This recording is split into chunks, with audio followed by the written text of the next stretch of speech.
Hey guys, today's video, I'm going to do rear brakes on the 3/4 ton Dodge diesel, and also I'm going to do the emergency brakes on the inside of the rotor. I'll probably split that up into two different videos,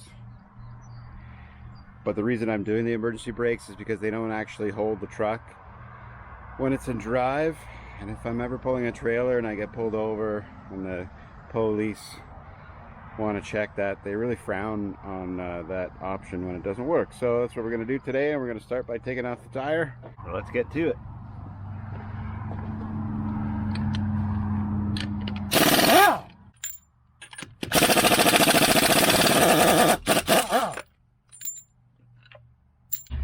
Alright, so we got the tire off, and as you can see, it's definitely time for these rotors to be done anyway.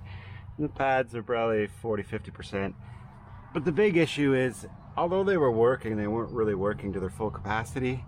I'm sure the back side of the rotor looks like crap, but all that does is make the front brakes work even harder, wear out quicker.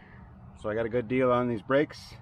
Go ahead, pop this caliper off, rotor off, and we'll see what's behind it. So typically on these calipers, the pin bolts are 14 mil heads, or 9/16, whatever you want to use. But in saying that, the bottom one on my caliper pin is actually a 13 mil. It might even be a 12, so somebody's had some trouble with that at some point. Anyway, we'll get this caliper off. Using air tools today because it's super hot and I'm lazy. Here's a quick look at our bottom caliper bolt. It's even got a washer on it. So when removing your caliper, you can stick a screwdriver in the back side of it in these holes right here. And you can use it to push the pistons in, actually. So your caliper will come off easy. By doing this also, it pushes both pistons in at the same time, as far as you can get them. Now the caliper is definitely ready to just fall off, like that. Just gonna set it up here. These calipers are super heavy. It's definitely not something you want to have hanging from the flex line. Well, there's part of the brake pad.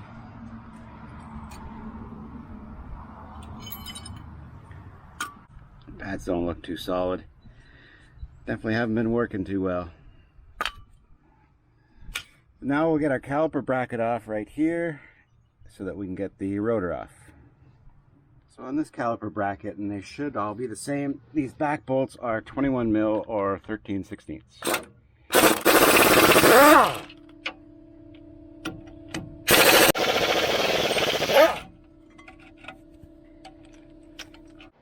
So now that the caliper bracket's off, I feel the next challenge is going to be getting the rotor off. I'm assuming it's pretty seized on there, just from a rust seize. There are holes in it right here, 4 of them, 90 degrees to each other, and you can thread a bolt in and that'll actually help push the rotor off. I'm going to spray some WD-40s in there, maybe wait a bit and then get the hammer out, see if I can get it off without putting bolts in.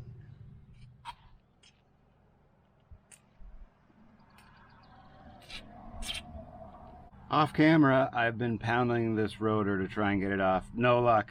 So I found 4 bolts in my stash of bolts. They're 5/16. Got my 3/8 left in here. And I'm going to see if we can put some pressure on this thing and pull it off. She's on there pretty tight. Oh, it's working great.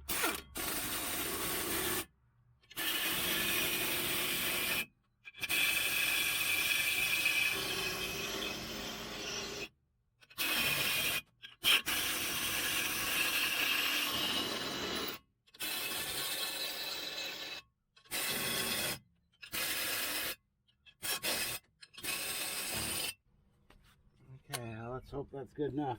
Now I can pound it the rest of the way. Otherwise I'm going to have to look for some longer bolts. Ah, beautiful. Oh, this is going to be heavy. Yep. Okay. Sweet. There's our emergency brake system back there. which we'll tackle next.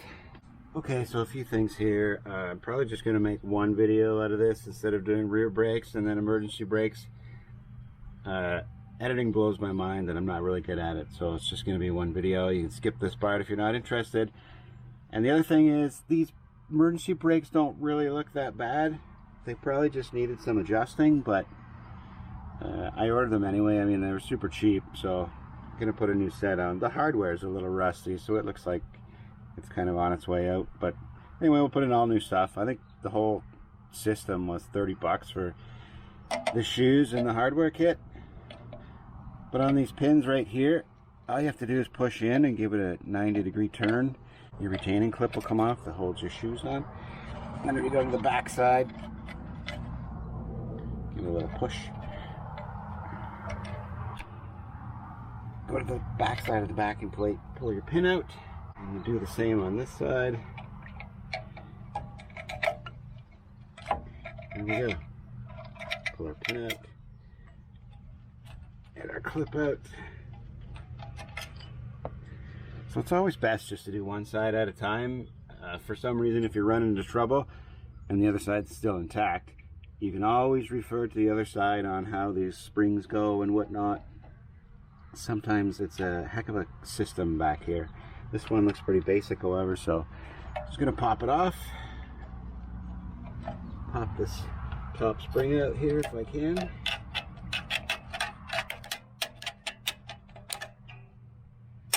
Almost. Actually, it broke. There we go. So before I get started putting anything back together, well, you'll see, I'll put anti-seize around here, but there's a little lever system that actuates the emergency brakes on the back side. It's just like a cam lever that the cable pulls. So I've just sprayed that with a bit of WD-40. But the biggest thing is about rear emergency brakes is using them. They fail because we don't use them. And that's because you have an automatic, you put it in park, park holds it. There are people out there that use their emergency brake religiously, and that's fantastic. I don't. It's something I'll definitely have to keep in mind to try and use once in a while. So there's all our new parts. There's not much to it. 2 springs, 2 pins holding in place, and a brand new adjuster. So I'm just going to go ahead and put some anti-seize.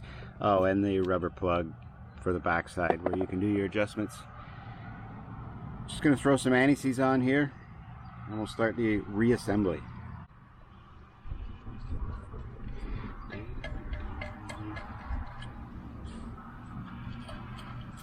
So for reassembly, I'm just going to put the spring in. You can see how it sits right here. I'm going to put it in just like the other one came out, like that. I'm going to open it up, and you can see the adjuster goes in this way, just like the other side.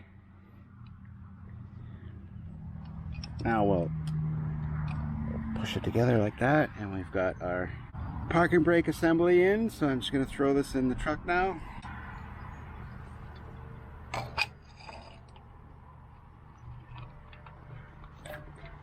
So I've got this sitting in here.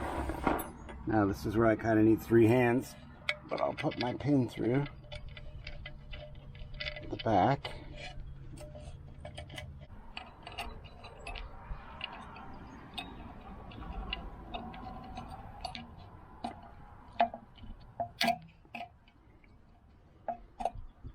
But I'll put my pin through, and I'll grab my clip, and you can see the clip right here has got 2 curves. You just take it, you put, I'll call it the top one first. Dodge has made it pretty easy to install these. You don't even need a tool. Push it in over the pin, and then you just push it back and it's locked. That's amazing. That works so fast. Now we just need to put in this giant top spring. I can't believe I wasn't recording. But anyway, to get this spring in, I just didn't have the strength to do it. So I took the clips off my pins, and I pulled the shoes out of the groove up here, right here, and I set them just in front of it so that the spring was easier to go inside, and that it was. Now for the fun part, we get to put on the new rotors. Look at the size of these bad boys. And they're heavy. So it's always good practice when you're putting on new rotors to have brake parts cleaner on hand. Typically the manufacturer will spray this with a light oil so it doesn't rust while it's sitting on the shelf for you to buy it. If you don't have brake parts cleaner, just rub it really clean with a rag or something and get the oil off. Just excess oil will just contaminate your pads and maybe make you stop a little bit less quicker than you desire. Anyways, we got these cleaned up. Gonna throw some anti-seize around the hub and we'll throw the rotor on.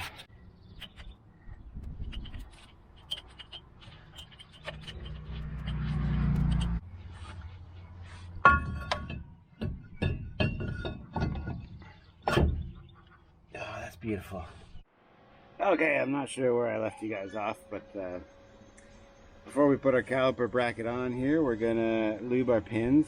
I think I just did this a little while ago, but either way, we're gonna do that. If your grease is old and hard, it's a good idea to wipe your pins off.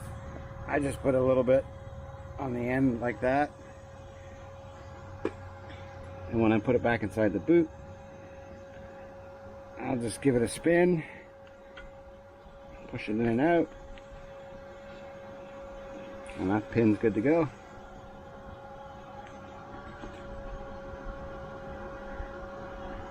Some on the end like that. And I'm not putting much because there's already a lot on there. Just put it inside the boot. Give her some squishes. And that's good. Now that my pins are greased, I'm just going to throw some anti-seize in the clips where my pads sit. Right in here. Put some there. Some there. Some in there. Some in there. Now, something you definitely don't want to do when you're greasing your pins is put too much grease in, because that'll actually stop. The grease will hold the pin from going in all the way. And when you put your caliper on, because the pin won't go in all the way, it'll push back on the caliper, and you'll either not be able to get the caliper on, or if you do, it'll constantly put pressure against the pads, and your pads will wear out a lot quicker than you want. And worst case scenario, it'll create a lot of heat. So let's tighten up this caliper bracket. It's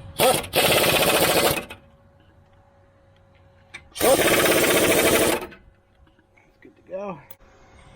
Now here's our pads. Sometimes there's a front and back. In this case, they are just universal. They can go on either side. A good way to differentiate between the front and back is it'll have a squealer tab. Now, if one pad has the squealer tab and the other one doesn't, then this early warning tab will go towards the inside of the rotor, back here.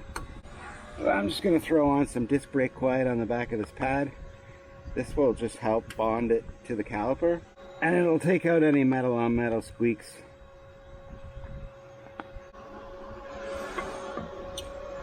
Okay, one pad installed.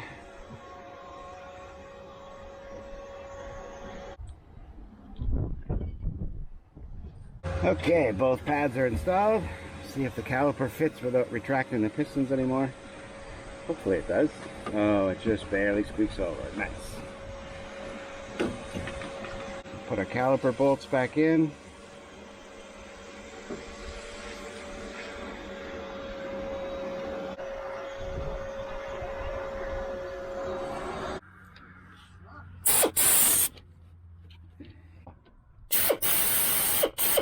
Okay guys, rear brakes are done.